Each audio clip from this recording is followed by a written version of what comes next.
Postpartum depression is the most common medical complication of childbirth. And with May being Mental Health Awareness Month, this is the perfect time to start talking about it. And joining us now to shed some light on this difficult topic is Dr. C. Neil Epperson. Thank you so much for joining us this morning. Thank you, Amy Lynn. All right, so tell us, what is PPD and how is it diagnosed? Well, postpartum depression is the most common complication of childbirth. It occurs in 10 to 20% of new mothers, and it can be diagnosed by asking a woman about her mood.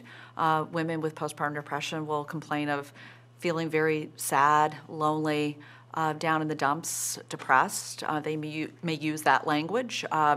Also irritability, anxiety, difficulty sleeping, even when the baby is asleep, a lot of tearfulness. Doctor, how many families in the U.S. would you say are affected by PPD? Up to 400,000.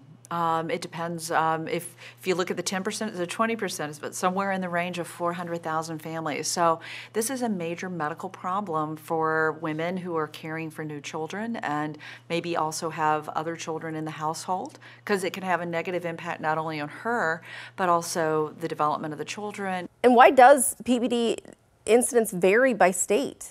Well, again, people screen differently in different states, and so again, part of it may be how these states screen for postpartum depression, but quite frankly, in most situations, people are not screened consistently. So how is this treated? Well, it's a major depressive illness that is occurring in the postpartum context, and so we typically apply antidepressants or psychotherapy or support groups that we've tested in other types of depression or depression occurring at other times. And we do have some gaps in really thinking about, are there specific treatments for postpartum depression? Now, why is it so important for women to talk to their doctors and others about this condition? Well, because if they don't, then they suffer needlessly in silence, often because they feel stigmatized or they're worried that their family member or their doctor won't think they're being a good mother, because maybe they are feeling sad, so they're not elated about having this brand new baby. Doctor, can you give us a few of the symptoms so that new moms and their loved ones can watch out for them? Well, within the first few days after delivery, you might have a little bit of tearfulness, feeling overwhelmed, sensitivity, maybe irritability.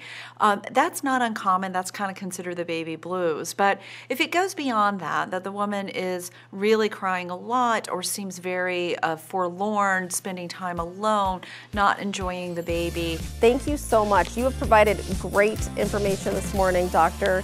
Find out more by logging onto our website, fox4morningblend.com.